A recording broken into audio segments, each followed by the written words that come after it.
বন্ধুরা, শুভ বিবাহ ধারাবাহিকের আজকের পর্বে দেখানো হয়েছে ফ্রন্টে বর বেশে বিয়ের মণ্ডপে আসে। সুধার জেঠি ফ্রন্টেকে বলে, বাবা সমুদ্র, তোমার মুখ তো একেবারে ঢাকা, এভাবে ঢেকে রেখেছো কেন? তোমার মুখটা তো দেখাই যাচ্ছে না। ফ্রন্টে গলার স্বর একটু অন্যরকম করে বলে, সেই জন্যই তো মুখটাকে ঢেকে রেখেছি, যাতে করে ফ্রন্টে গুন্ডার লোকজন আমাকে দেখতে না পায়। এদিকে সুধা বিয়ের মণ্ডপে এসে মনে মনে ভাবতে থাকে, এ কি, সমুদ্রকে নিয়ে ঝিনুক তো আগেই বেরিয়ে গেছে, তাহলে এখানে বরবেশি কে আছে? তখনই সেখানে বিচ্ছু আসে। বিচ্ছু এসে বলে, হ্যাঁ রে সুধাদি, সমুদ্রকে নিয়ে তো ঝিনুক চলে গেছে, তাহলে এখানে বরবেশি কে? সুধা বলে, আমার মনে হয় ফ্রন্টে দা, আমার আগে বোঝা উচিত ছিল ফ্রন্টে দা কিছু না কিছু করবেই। এদিকে পাড়ার লোকজনও সেখানে জড়ো হয়। লুকিয়ে মেয়ের বিয়ে দেওয়ার কারণে সুধার জেঠিকে দু চারটে কথা শোনাতে থাকে। এদিকে সুধা বিচ্ছুকে বলে, এখন যদি সকলে জানতে পারে ওইটা ফ্রন্টে দা, তাহলে দোয়েলের আরো সম্মানহানি হবে। এখন আমরা কি করব বল? বিচ্ছু বলে, সুধাদি তুই বুদ্ধি করে কিছু একটা কর না। সুধা তখন তার জেঠিকে বারবার বোঝাতে থাকে, জেঠি তুমি এই ভুল করো না, এইভাবে তুমি দোয়েলের বিয়ে দিও না। কিন্তু না, সুধা জেঠি উল্টো সুধাকে বলে, তোর আমার মেয়ের সুখ সহ্য হয় না তাই না রে সুধা? যেই না দেখেছিস আমার মেয়ে বড়লোক বাড়িতে বউ হচ্ছে, আর অমনি তোর হিংসে হচ্ছে।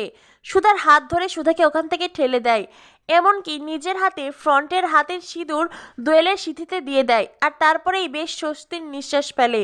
সুধা বলে, জেঠি তুমি এটা কি করলে? তুমি নিজের হাতে দোয়েলের জীবনটাকে শেষ করে দিলে। পাড়ার লোকজন বলে, বিয়ে তো হয়ে গেল, তো এইবার আমরা বরের মুখখানা দেখি। তখনই ফ্রন্টে নিজের মুখ বের করে, আর ফ্রন্টেকে দেখে সুধার জেঠি তো অবাক, কপাল চাপড়াতে থাকে। কিন্তু এখন আর করার কিছুই নেই। সুধা তার জেঠিকে সাপ শুনিয়ে দেয়, জেঠি আজ যা কিছু হয়েছে সব কিছু তোমার আর দোয়েলের কর্মফল। তোমরা সমুদ্রকে ফাঁদে ফেলতে চেয়েছিলে, আর দেখো তোমরা নিজেরাই কেমন ফাঁদে পড়ে গেলে। সুধার জেঠি সুধাকে চর মারতে আসে, আর সুধাও জেঠির হাত ধরে। ফ্রন্টে বলে, আমি বা ছেলে হিসেবে কম কিসের? হ্যাঁ মানছি আমি বসু মল্লিকদের মতন অত বড় লোক নই, কিন্তু আমি দোয়েল রানীকে সত্যিই ভালোবাসি, আর ওকে রানী করে রাখবো। দোয়েল বলে, তো আমাকে কোথায় রানী করে রাখবে ফ্রন্টে দা? তোমার এই বেড়ার ঘরে? আমি এই বিয়ে মানি না, আমি কিছুতেই তোমার কাছে যাব না। এই বলে দোয়েল কাঁদতে কাঁদতে ওখান থেকে চলে যায়। ফ্রন্টেও দোয়েলের পিছনে ছুটতে থাকে। পাড়ার লোকজন লক্ষ্মীকে বলে, আমরাও দেখি দোয়েল ওর শ্বশুর বাড়িতে কি করে না যায়, এই চল। এই বলে পাড়ার লোকজন ওখান থেকে চলে যায়, আর জেঠি কাঁদতে থাকে। আর অন্যদিকে দেখা যায় তিয়াশার বাবা ভীষণ রেগে গেছেন, ঠাম্মিকে কথা শোনাতে থাকেন, এর ফল ভালো হবে না, এই অপমান তারা কখনো ভুলবেন না। বসু মল্লিক পরিবারের মেয়ে বউরাও ঠাম্মিকে চোখে আঙ্গুল দিয়ে বুঝিয়ে দেয়, তার জেদের কারণেই আজ এই অপমান তাকে সহ্য করতে হচ্ছে। আর এই সব কিছু শুনে দেখে ঠাম্মি আরো রেগে যান। ঠাম্মি তিয়াশার বাবাকে বলেন, আজ গজাননের সামনে তিয়াশার সমুদ্র দাদু ভাইয়ের আশীর্বাদ নয়, বরং ওদের বিয়ে হবে। আর এই কথাটা বাহিরে দাঁড়িয়ে শোনে সমুদ্র। সমুদ্র বলে, ঝিনুক আমি এই বিয়েটা কিছুতেই করতে চাই না, কারণ আমি তোমাকে, ঝিনুক বলে, আমি বুঝতে পারছি তোমাকে এই বিয়ে দিয়ে তোমাকে বসু মল্লিক বাড়ির উত্তরাধিকার করে আমার দিদি আর জামাইবাবুকে জব্দ করতে চাইছে, কিন্তু তোমার জীবন নষ্ট হয়ে যাবে সেই কথা একবারও ভাবছে না, আর আমি এটা কিছুতেই হতে দেব না। আমার দিদি বাড়ির বাইরে লড়াই করবে, আর আমি তোমার ঠাম্মির সাথে লড়াই করব বাড়ির ভেতরে। এই বলে ঝিনুক সমুদ্রের দিকে হাত বাড়িয়ে বলে, সমুদ্র তুমি আমার পাশে থাকবে?